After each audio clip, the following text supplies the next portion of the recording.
There was a tragic Georgia school mass shooting earlier today, and it is so upsetting that these are still happening and that Republicans don't seem to want to do anything about them. And what's even more upsetting is Trump's response to this mass shooting today, because there was a huge problem that he is being called out for. So we'll take a look at that response here in a second, but we'll first take a look at this news segment talking all about the facts that we currently know about this tragic event. Information, a lot of new information came out of that, Sean, identifying the shooter as a 14-year-old student, which many people will struggle to believe in all that. We know that 4 people are dead, 2 of them were students, 2 of them were teachers killed. This is a murder investigation. We know that suspect will be tried as an adult.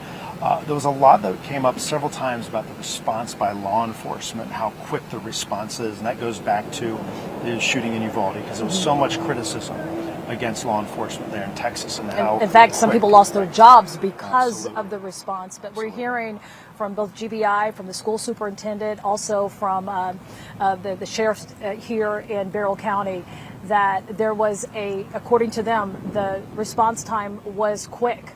And that, in fact, the 14-year-old suspect who was a student at Appalachia High School, there were 2 resource officers who were armed who confronted the 14-year-old student. And according to the sheriff, the student knew that it was not going to end positively for that student if he did not surrender. They said he surrendered peacefully. He was then confiscated and then taken into police custody. We've learned that that student is 14-year-old Colt Gray. He was a student here at Appalachia High School. Again, 2 students are among the fatalities, as well as 2 teachers that are dead. We were not given the names. They also said that the injuries to those 9 individuals who were hurt in this incident suffered some type of gunshot wound.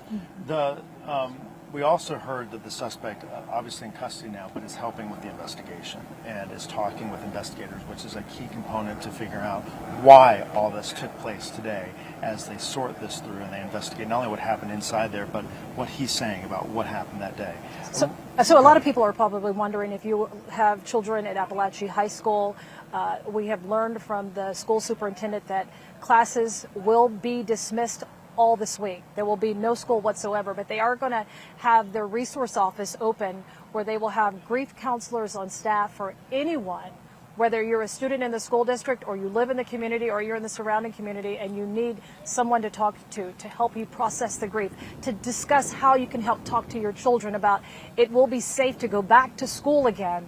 They are making those resources available. Yeah, the grief not only for the students, but as you point out, for members of the community, and we heard the sheriff there get emotional, understandably, saying how much this hits close to home in his own community, saying he never thought he'd be here doing this, talking about what happened in this community here today. We told you. So yeah, this is just horrible. That never should have happened, and I'm keeping those students and their families in my thoughts as they recover from this tragedy. But what is just super infuriating is Trump's response to all of this. Because you would think that after seeing all of this go down, he would want to show the American people what he would do to stop all of this. But no, of course not. Let's go ahead and read what Trump said. Our hearts are with the victims and loved ones of those affected by the tragic event in Winder, Georgia. These cherished children were taken from us far too soon by a sick and deranged monster. So there are 2 problems that I can see with this response. Firstly, it does not show an actionable thing that he will do if he's elected president. Now, I know these kinds of events are not the ones that you want to be politicized, but at this point, this is happening far too frequently to just ignore. We need to be shown and proven that the people in power are actually going to do something to stop all this. The second major problem with this statement is the fact that Trump just completely ignores the fact that this was a shooting. He didn't even mention the word shooting because he is the pro-gun candidate. And that's why he didn't suggest anything to help or solve the problem, because he doesn't want to do the thing that will help solve the problem. The boy who committed the act was 14. He was not old enough to purchase a gun legally. So it is very likely that he took it from someone who did. And that is exactly why we need sweeping gun reform, because nothing else will work at this point. I don't care if you get upset that you can't own a weapon of war. Stop being so selfish and do what's right for your fellow Americans. That's what patriotism is all about, right? So in my opinion, if you don't support gun reform, then you are far from a patriot of this country and have no right to call yourself one.